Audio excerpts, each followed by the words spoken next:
Bueno, la verdad es que, ¿cómo partimos hablando de un personaje que en el fondo está presente en el inconsciente cultural del mundo occidental y de los últimos 70 años? Eh, la verdad es que me gustaría partir comentando precisamente eso, que nuestro personaje, para ponerlo en contexto, lo vamos a tener en una dinámica presente y me atrevería a decir que cumple una doble función en nuestra cultura. Primero, Winston Churchill representa quizás la tradición o representa esa imagen hoy día idealizada de lo que es un estadista, de lo que es ser un político a la antigua, un hombre de convicciones, un hombre que cree firmemente en lo que está haciendo y en un hombre que en el fondo antepone el interés superior de la nación, el bien común, por sobre sus intereses particulares. Esa es una figura que hoy día está muy en boga a raíz de los últimos acontecimientos que hemos tenido en Chile, y por qué no en el siglo XX. Y en segundo lugar, tenemos que Winston Churchill representa también quizás uno de los personajes que mejor definen el siglo XX. Lo primero a decir es que Winston Churchill es una figura de transición, y es una figura de transición porque a pesar de que es un ícono del siglo XX, lo verdaderamente interesante es que su formación cultural, su acervo cultural y lo que va a definir también de manera muy determinante su actitud, su postura de idea, su postura política, viene del siglo anterior, viene del siglo XIX y no es original y propio del siglo XX. En este sentido, nosotros nos encontramos con un personaje que como ser humano, que como cualquier otro ser humano, tiene limitaciones propias y tiene dificultades propias. Hay conflictos internos. Un dato interesante que lo pueden ver en distintas biografías. Al final vamos a recomendar un par de biografías. Un dato interesante es que Winston Churchill sufría de depresión. O lo que hoy día llamaríamos depresión. Probablemente si hubiera entre el público algún psicólogo o gente relacionada con estas áreas de la ciencia, podrían probablemente decirnos que tenía una suerte de depresión endógena y pasaba por periodos en los cuales esta depresión se hacía muy presente. Y él mismo la llamaba el perro negro, haciendo referencia a que era una suerte de carga, de can, de elemento que explicaba. Pero, ¿por qué digo que viene y es un hombre de transición? Porque Winston Churchill toma lo que hoy día se conoce de alguna manera como los valores o las virtudes victorianas, que hacen alusión a la época de la reina Victoria de Inglaterra y el imperio británico en su máximo apogeo, que es el siglo anterior, el siglo XIX. Y Winston Churchill construye un relato político, un ideario y un relato comunicacional en torno a estas ideas, a estas concepciones, a estas virtudes. Y en el fondo, tú podrías hacer, si pudiéramos hacer un corte y ver, ok, ¿cómo entendemos a Winston Churchill? Lo entendemos precisamente por estos elementos. El primer elemento que tiene que ver con un rol de civilizador de la cultura británica y por tanto del mundo británico.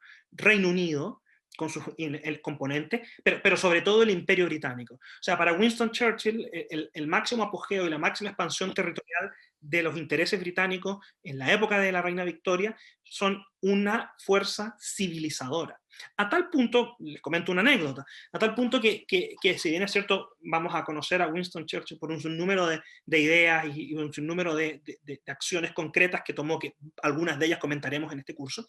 Por ejemplo, muy poca gente tiene claro que Winston Churchill se opuso hasta el final a la independencia de la India de la corona británica. Entonces, ustedes me dicen, pero ¿cómo? Si Winston Churchill yo lo asocio con la máxima expresión de democracia, ¿cómo es posible que no haya querido que se entregara el subcontinente de la India al propio albedrío de la gente? Claro, lo que ocurre es que en el fondo aquí tienes un elemento que es que Winston Churchill sostenía, cuando nadie más lo sostenía ya en ese instante, que la salida de Inglaterra del subcontinente indio iba a generar problemas, iba a traer desestabilización política, e iba probablemente retrasar el avance y el progreso material de las naciones en el área. Eso es un elemento. El segundo elemento es que en esta dinámica de los valores o virtudes victorianas cobran mucha relevancia todos aquellos elementos o todos aquellos comportamientos, hábitos y finalmente virtudes, por algo estamos hablando de las virtudes victorianas, que dicen relación con la laboriosidad, el trabajo y el esfuerzo. De alguna manera, tú ves en Winston Churchill que es su forma de plantearse ante la vida es esta dinámica de las virtudes británicas. ¿Y cuáles son? El trabajo, la laboriosidad. Piensa tú que porque hay una predilección por el comercio, porque el comercio es trabajo incesante. O sea, el primero en acuñar este término del 24/7 y de no parar es el mundo del comercio, en las producciones industriales, la venta. Hoy día hablamos de los servicios. Entonces, en esa perspectiva, es un hombre que viene en transición, en un momento en el cual Inglaterra está atravesando profundos cambios. O sea, el Reino Unido completo se está enfrentando al desmembramiento de su imperio, y en ese sentido, Winston Churchill va a participar de este proceso quizás más allá de como siempre él lo imaginó, porque Winston Churchill ya es un personaje presente y activo para la Primera Guerra Mundial, y luego le corresponde el periodo entre guerras, que es uno de los periodos quizás más complejos de la historia del siglo XX en Europa y sobre todo en Inglaterra, y culmina con su participación, que es la que lo hace famoso, en la Segunda Guerra Mundial. Ahora, Winston Churchill tenía muchas características, pero se le conoce por su humor, por sus frases, por sus citas, por su forma de hablar, y efectivamente una de las herramientas más importantes y que también definen de mejor manera el personaje es la oratoria, y el uso y el manejo a una perfección de niveles exquisitos de la gramática, de la ortografía y de la lengua inglesa. Y esto él lo aprende en sus años de juventud, incluso antes de ingresar a su primera carrera, que fue la carrera militar. Y esto va a ser una constante siempre y permanente. O sea, Winston Churchill sabía y aprendió desde muy temprano que con sus capacidades de oratoria podía ganar los enfrentamientos y los debates, podía convencer, podía atraer, podía cautivar a una audiencia. Y eso se debió en parte a este elemento. Ahora, por supuesto que nos vamos a centrar en la figura que todos conocemos de Winston Churchill, pero algunos datos interesantes que nos permiten también entender cómo llega a esta figura.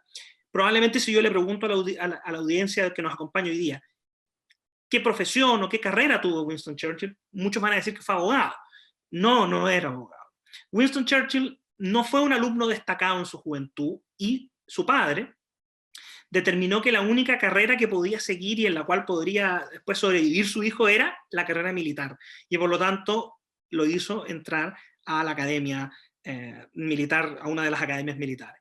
Y ahí Churchill se graduó con honores, y en su promoción fue el número 30 de 120, un puesto bastante interesante. Y estos años van a formar a Churchill, como te digo, en la oratoria, pero también en este entonces Winston desarrolla una pasión por la lectura. Y esta pasión por la lectura va a ser muy importante en la formación del futuro político.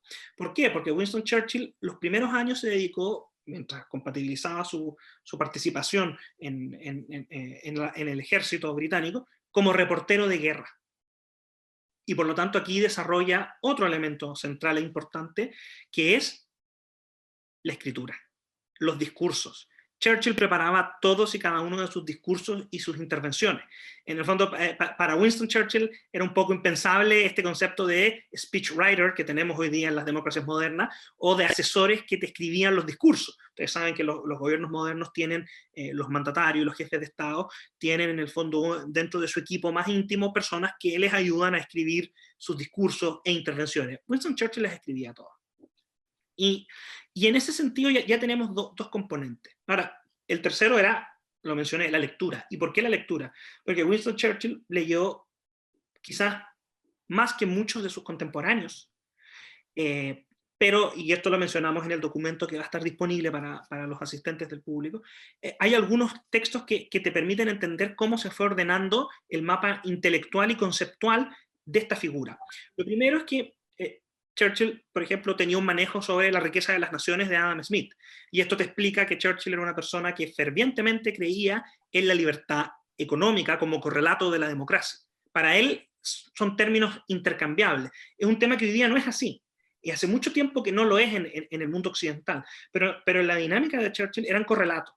Segundo, yo les hablaba que para él tuvo un rol predominante y marcó profundamente su carrera y su legado, este tema del imperio británico y el rol civilizador.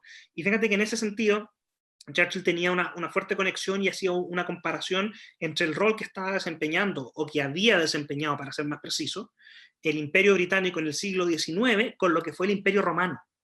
Ese es su punto de partida del análisis.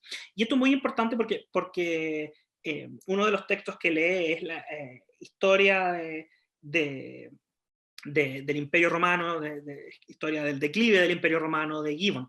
Y esto en el fondo marca profundamente también a Churchill cuando se enfrenta a la caída, o si ustedes quieren verlo, a la transformación del Imperio Británico. Y aquí tiene estos tres elementos. Con estos tres elementos, la oratoria, la escritura y sus conocimientos en materia de historia, de economía y un sinnúmero de otros elementos, Platón también leyó La República, lo que es bastante interesante para un político. Y aquí doy el paso a nuestra siguiente parte del curso, porque efectivamente la gran diferencia entre Churchill y otros políticos de su época, o de otros políticos de la época actual, es que Churchill es un personaje que, sin ser en un comienzo, genera una conexión intelectual profunda, o sea, los argumentos y su raíz de fondo no son meramente cuñas, consignas o frases para la prensa. Por supuesto que él sabe del oficio político y lo persigue, y cuando vuelve de su experiencia militar joven, pero vuelve, tiene claro cuál es el objetivo político y cómo moverse en el mundo político, pero nunca deja de lado lo otro. Aquí les comento, les hago un salto hacia adelante, pero otro comentario que de repente la gente no sabe. Churchill recibió el premio Nobel de Literatura por historia, por su libro de historia, porque se dedicó después a escribir. Entonces, aquí hay un personaje que es bastante más completo de lo que a primera vista se puede presenciar. Ahora, Winston Churchill, en el fondo, a diferencia de lo que muchos podrían pensar, siempre tuvo este set y este juego de convicciones muy arraigadas, y las tuvo a tal punto que Churchill representa algo que hoy día en la política de partidos y en la tribu, que es muchas veces el mundo moderno, no se entiende, pero en la época de Churchill se entendía muy bien, y no solamente se entendía muy bien, sino que además generó un elemento que te permite entender. Winston Churchill se asocia con el Partido Conservador británico, que en el fondo, en los términos reduccionistas y simplistas de hoy día, podríamos decir la derecha británica. Pero Winston Churchill fue mucho más. Winston Churchill, claro, partió, y hay registros de que de joven, ya a los 12 años, participó en su primera campaña apoyando como voluntario al Partido Conservador Británico, partido al cual pertenecía su padre. Y esto te demuestra que había una pertenencia. Pero lo interesante es que Churchill, y da prueba de ello, Churchill, más que pertenecer al partido, a la agrupación, pertenecía o seguía un grupo de principios, un conjunto de principios, para ser más preciso, entre los que se encontraba, en ese entonces se llamaba el libre cambio, o sea, no tener fijado el precio de la divisa, una reducción de aranceles, el libre intercambio comercial entre las naciones, el emprendimiento privado como motor de la economía británica, y también algunos elementos relacionados con la no injerencia de la autoridad política o del Estado. Y esto en el fondo era lo que los conservadores representaban efectivamente en un momento. Pero a medida que pasa el tiempo, y ya cercano a la Primera Guerra Mundial, el Partido Conservador comienza a tomar posturas más bien proteccionistas en materia económica, intervencionistas en materia de iniciativa.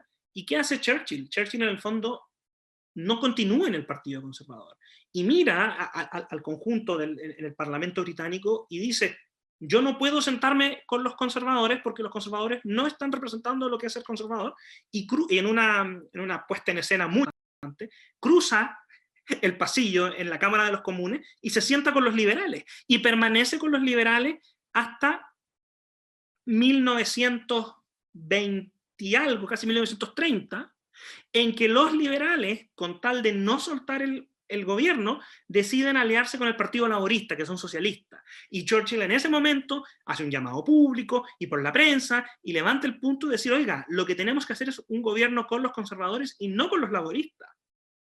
Porque los laboristas representan otra forma de pensamiento y no son estas ideas, no son estos principios, y se produce una cosa notable, después de haber estado años en el exilio Tory, en el exilio conservador, de haber estado en las filas del Partido Liberal, de haber llegado a ocupar cargo ministerial en el Partido Liberal, vuelve al Partido Conservador.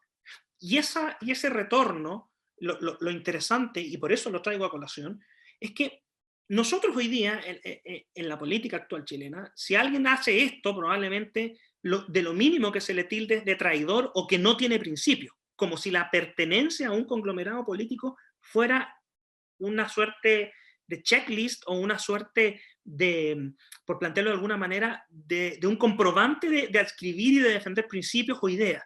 Mientras que en la dinámica de Churchill y en ese entonces en el mundo británico fue completamente distinto. Era yo me voy porque no se está siguiendo esto. Y aquí tienes un elemento que te refleja la convicción de Churchill. El segundo tema. Churchill además tenía un punto que lo acompañó permanentemente. Y eso tiene que ver con que no tenía reparos en decir las cosas cuando creía que había que decirlas. No le importaba lo políticamente correcto en el buen sentido de la palabra. Nunca fue descortés. Por supuesto, había algunas anécdotas en donde aparentemente fue algo grosero en la Cámara de los Comunes, pero hay que entender la dinámica de entonces. Pero lo que no cabe duda es que Churchill no tenía miedo en decir lo correcto y pronunciar lo correcto en un momento determinado por la opinión pública y por la prensa. Y eso va a ser muy potente cuando en el escenario que le va a tocar enfrentar antes de la Segunda Guerra Mundial. ¿Por qué? Porque en los años 30, cuando estaba todo este movimiento europeo del pacifismo, del desarme de esos entonces, y que fue lo que en la práctica dejó a las democracias occidentales en una peor posición frente a la dictadura nazi, Churchill se dio el trabajo de leer el libro de Hitler, Mi lucha.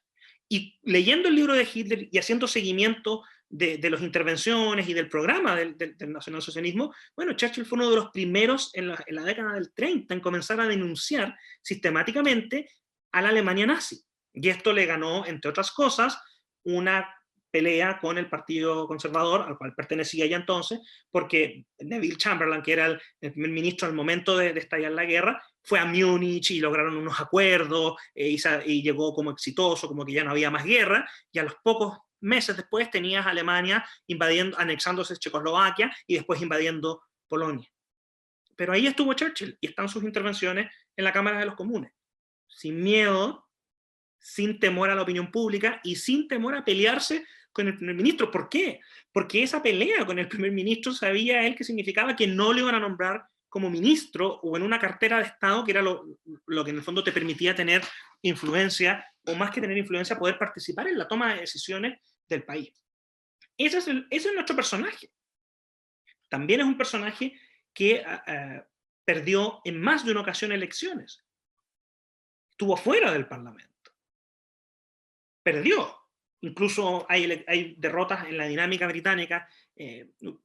Recordemos que la dinámica británica tiene un sistema de elección uninominal donde existe una circunscripción y se elige un miembro de la Cámara de los Comunes y gana por la mayoría del que tiene más votos respecto de todos los que participan. Y bueno, en una ocasión Churchill perdió una elección por 43 votos y la perdió. Pero ahí está. Entonces, esto nos lleva y se va construyendo. Churchill tuvo una participación muy importante en la Primera Guerra Mundial. Y en la Primera Guerra Mundial Churchill fue clave porque previo a la Segunda Guerra Mundial, perdón, a la Primera Guerra Mundial, actualizó la Armada Británica, la Real Armada. La actualizó en cosas que para nosotros son quizás sencillas y que no tienen mucha relevancia hoy día, pero convirtió, por ejemplo, todos los barcos de guerra desde combustible de carbón a petróleo, con todo lo que eso implica en alcance, en potencia, en autonomía, en velocidad. Reordenó un sinnúmero de departamentos buscando hacer más eficiente la Marina Británica. Incluso hay documentos donde para la Primera Guerra Mundial la Marina Británica diseñó algunos prototipos de algo que podríamos decir que era un tanque.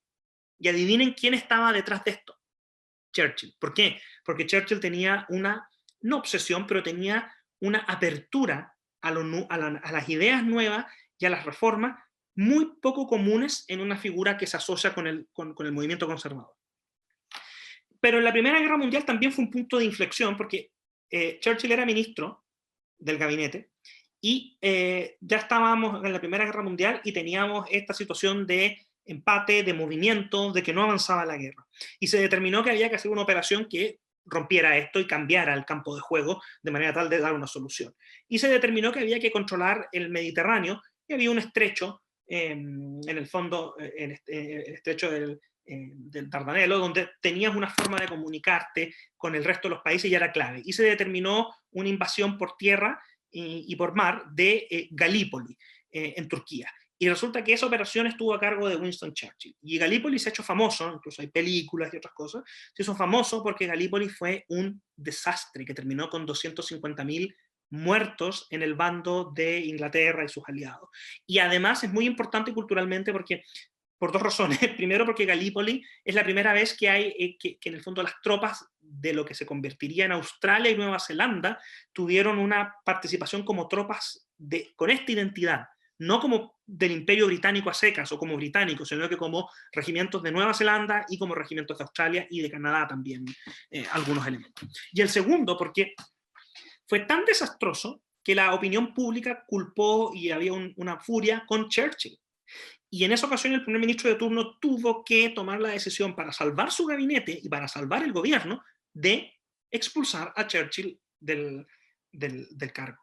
Esto fue profundo y marcó profundamente a Churchill. Y si ustedes leen alguna de las biografías, después vamos a recomendar algunas al final, ustedes se van a dar cuenta que esto fue tan profundo que Churchill tuvo dos problemas que lo acompañaron por el resto de su vida con esto. Primero, que cuando vuelve al Partido Conservador, uno de los puntos que sus adversarios le levantaban era precisamente el desastre de Galípoli.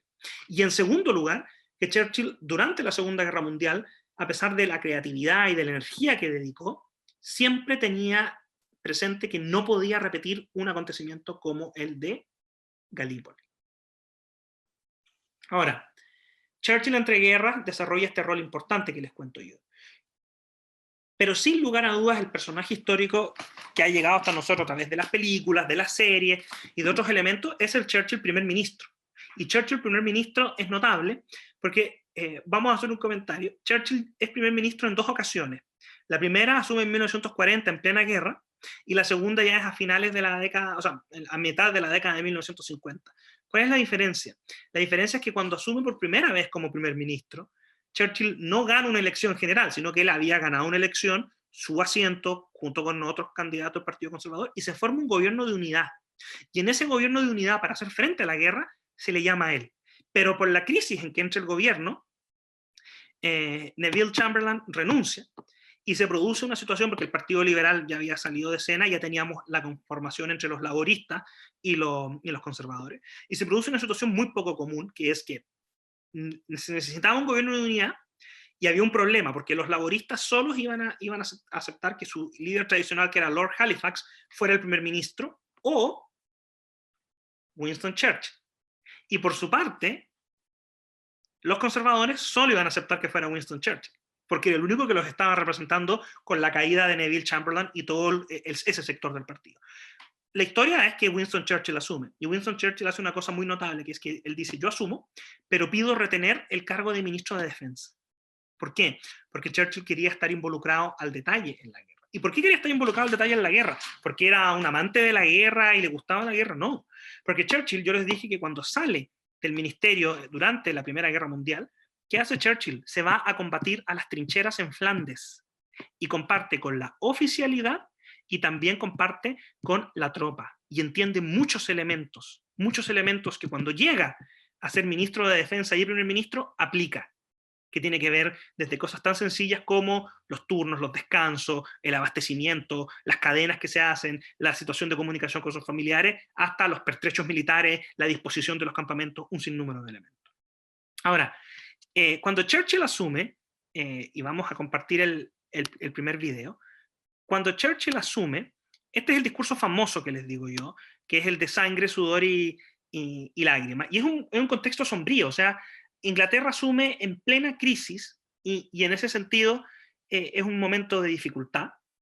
Y además se va a enfrentar después, al poco tiempo de esto, se enfrenta a otra crisis, que es que en el fondo que cae la línea de defensa francesa. Y por lo tanto, el único país que queda en pie de hacer frente a la Alemania nazi es Reino Unido. Y aquí vamos a compartir, se supone que debería, ahí está en pantalla completa, ¿correcto? ¿Se ve bien, Fran? Usted me confirma. Y este discurso es más largo, pero aquí está el extracto, esto es una imagen, pero está el texto, es el audio original y lo tenemos con subtítulos en español. It has been necessary to act. I would say to the House, as I said to those who joined the government, I have nothing to offer but blood, toil, tears, and sweat. We have before us an ordeal of the most grievous kind. We have before us many, many long months of struggle and of suffering. You ask, what is our policy? I will say, it is to wage war by sea, land, and air, with all our might, with all the strength that God can give us. To wage war against a monstrous tyranny, never surpassed in the dark and lamentable catalogue of human crime. That is our policy. You ask, what is our aim? I can answer in one word, victory. Victory at all costs. Victory in spite of all terror. Victory however long and hard the road may be. But without victory there is no survival. Let that be... Bueno, eso que acaban de escuchar es la parte más famosa de este discurso. Y fíjense que delinea cómo vamos con el tiempo. Entonces, fíjense que esto delinea algunos elementos centrales. Primero, Churchill cree, y lo hace durante toda la guerra, que no se puede mentir. Y por lo tanto, por supuesto que hay elementos de seguridad nacional, de reserva, de información secreta. Eso no está puesto en duda. Pero si ustedes escuchan el tono del discurso, Churchill no asume diciéndole vamos a salir victoriosos a la primera, somos lo mejor, en ese sentido no tenemos ninguna dificultad. Al contrario, Churchill parte diciendo estamos en una situación crítica y solo les puedo ofrecer sangre, sudor y lágrimas. O sea, lo que se viene es terrible. Segundo punto, Churchill también deja en claro a qué se están enfrentando. Y esto es una característica que es muy importante y por eso Churchill tuvo la capacidad, antes que muchos otros políticos británicos y del mundo occidental, de identificar el riesgo que presentaba la ideología nazi, el totalitarismo, la propuesta del partido nazi y Hitler. Y esto él lo denuncia constantemente. O sea, lo que en su momento fue un motivo de crítica, de que era un belicoso, que quería ir a la guerra, que no entendía las dinámicas, que estaba obsoleto y bla, bla, bla, bla, aquí se transformó en su principal activo, porque empezó a mostrar la ideología nazi. Y ojo con este punto, porque una vez que termine la Segunda Guerra Mundial, Winston Churchill va a ser de los primeros en levantar estas mismas aprensiones respecto de la ideología comunista y de la Unión Soviética. Ese es el punto central. O sea, un hombre sin temor a decir lo que cree correcto, pero con sus fundamentos. Ahora, este discurso es muy potente y este discurso te va a mostrar el ánimo. Y Winston Churchill, vayan recordando lo que hemos conversado, va a tomar los elementos de oratoria y Winston Churchill va a hacer un uso de la radio, de la BBC, específicamente, pero de la radio, para llegar a todos los rincones de Reino Unido. Y el mensaje de Churchill para Reino Unido, pero también para el mundo es, si cae Reino Unido, cae Occidente y gana la Alemania nazi. Y no estaba equivocado, porque cuando Hitler toma el control de gran parte de Europa, ¿cuál es el objetivo siguiente? Inglaterra. Y comienza la batalla por Inglaterra. Y en la batalla por Inglaterra, Churchill desempeña un rol central. ¿Por qué? Todos sabemos, y hay otra frase famosa de nunca tantos le debieron tanto a tan poco, cuando hace referencia a la Real Fuerza Aérea en la defensa de las Islas Británicas. Pues bien, siendo él ministro anteriormente, en la Primera Guerra Mundial, o después de la Primera Guerra Mundial más bien dicho, él fue el que inició el proceso de crear la Real Fuerza Aérea, separar. La Fuerza Aérea parte en muchos países como una unidad dentro de los infantes de marina, o de la marina, o del ejército, y él la separó, y la llevó a tener un rol separado, distinto y diferente. ¿Por qué? Porque tuvo la visión de ver la importancia que iba a tener esta tecnología en una guerra del futuro. ¿Por qué? Porque Churchill tenía esa convicción de que la Primera Guerra Mundial no terminó, sino que fue más bien una suerte de lapsus, un hiato, que retomó Hitler en la Segunda Guerra Mundial. Ahora, otro discurso quizás menos conocido que el anterior de Hitler, de Winston Churchill, pero hay una frase, muchos han escuchado la cortina de hierro, a raíz de lo que pasa después de la Segunda Guerra Mundial con el bloque soviético. Y en este sentido, fíjense que el que acuña el término nuevamente es él. Ahora, antes de entrar a ese, les voy a mostrar otro discurso que también es muy famoso de Winston Churchill, que tiene que ver justamente con lo que acabamos de conversar, que es la batalla por Inglaterra. Y la importancia que él transmite, porque en el fondo la gente tenía esta fe ciega, esta confianza ciega, en que con las defensas de Francia se iba a detener el avance de Hitler. Y eso no ocurre. Pero Churchill ahí también tiene una respuesta. Y esa respuesta es la que quiero compartir con ustedes, también un extracto del discurso. También es famoso, veo que varios están escribiendo ahí, así que van a conocer también este discurso. Aquí la imagen quizás no es tan buena, pero el discurso es él, y lo importante es que también está con subtítulos para poder hacerlo mucho más fácil, ¿no? Miren. What General Weygand has called the Battle of France is over. The Battle of Britain is about to begin. Upon this battle depends the survival of Christian civilization. Upon it depends our own British life and the long continuity of our institutions and our empire. The whole fury and might of the enemy must very soon be turned on us. Hitler knows that he will have to break us in this island or lose the war. If we can stand up to him, all Europe may be freed, and the life of the world may move forward into broad, sunlit uplands. But if we fail, then the whole world, including the United States, including all that we have known and cared for, will sink into the abyss of a new dark age, made more sinister and perhaps more protracted by the lights of perverted science. Let us therefore brace ourselves to our duty. So bear ourselves that if the British Empire and its Commonwealth last for 1,000 years, men will still say, this was their finest hour. Este discurso, si ustedes lo ven, acá tenemos los elementos. Nuevamente, Churchill le está diciendo directamente al público, Francia se perdió, Francia ya no es tema, nosotros somos la última barrera de contención al avance del mundo nazi. Y tal cual como manda acá Diego Loyo al chat, efectivamente, el mensaje no es solo para el mundo británico, es también para que cruce el Atlántico a los Estados Unidos. Segundo concepto, emplaza directamente y habla de Hitler. Dice, oye, Hitler sabe que tiene que ganar la guerra en esta isla o no tiene opción.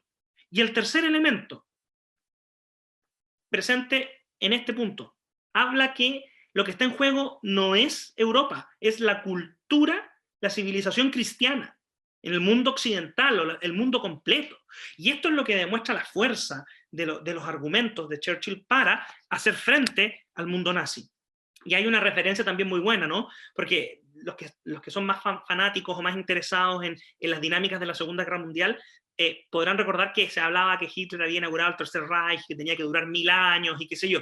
Pues bien, como yo les dije, Churchill estudia a sus adversarios, sabe quiénes son.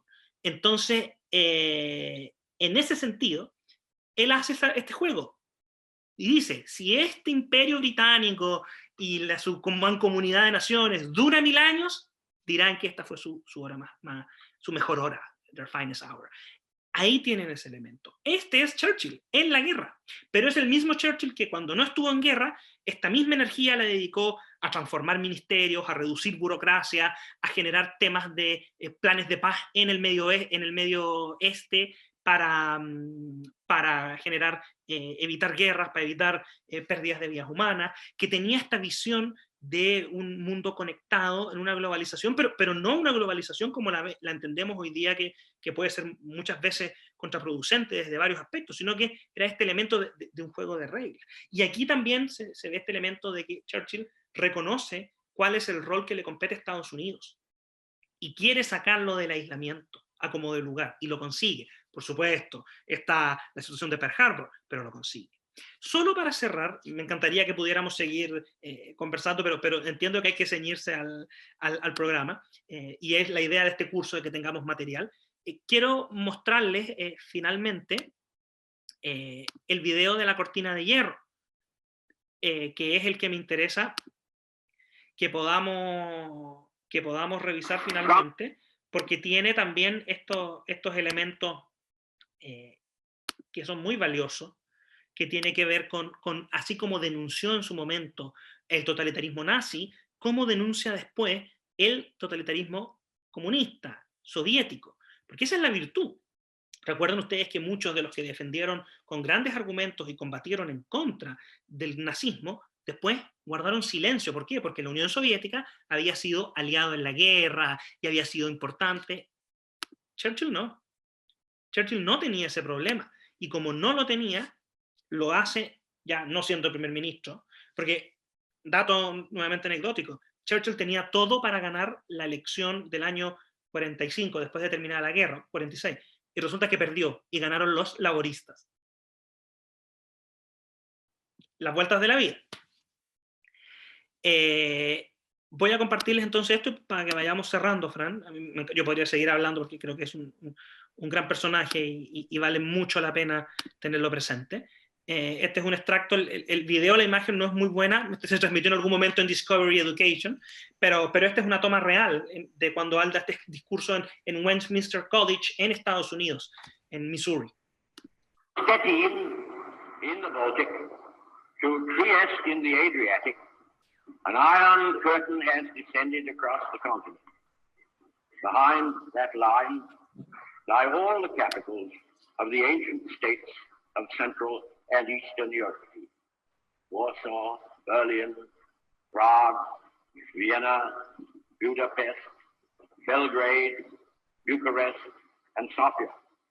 All these famous cities and the populations around them lie in what I must call the Soviet sphere.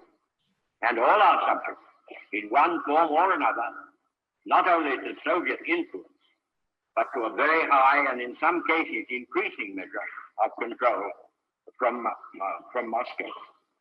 There never was a war in history easier to prevent by timely action than the one which has just desolated such great areas of the globe. It could have been prevented, in my belief, without the firing of a single shot. And Germany might be powerful, prosperous, and honored today. But no one would listen. And one by one, we were all sucked into the awful whirlpool. Surely, ladies and gentlemen, I put it to you, surely we must not let that happen again.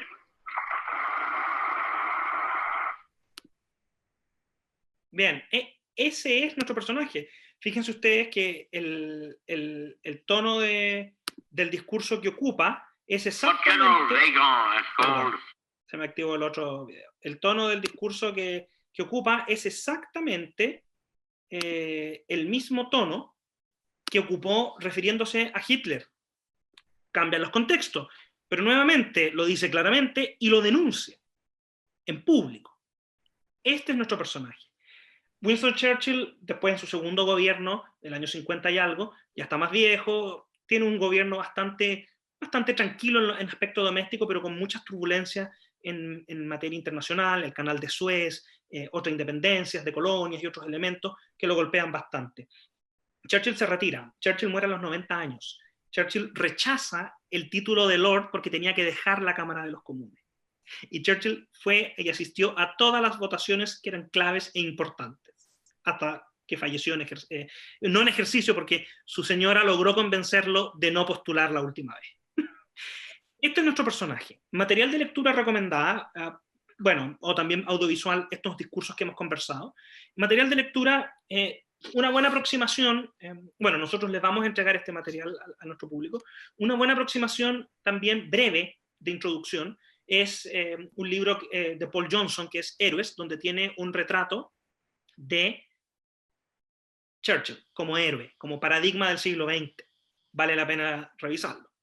Ahora, en cuanto a biografías de Churchill, durante mucho tiempo que están disponibles en español, la de Roy Jenkins, que se llama Churchill, fue una de las más recomendadas y de las más leídas por el contenido. Y lo simpático es que quien lo escribe no era un conservador, sino que había sido incluso diputado laborista y socialdemócrata, o sea, de la otra vereda.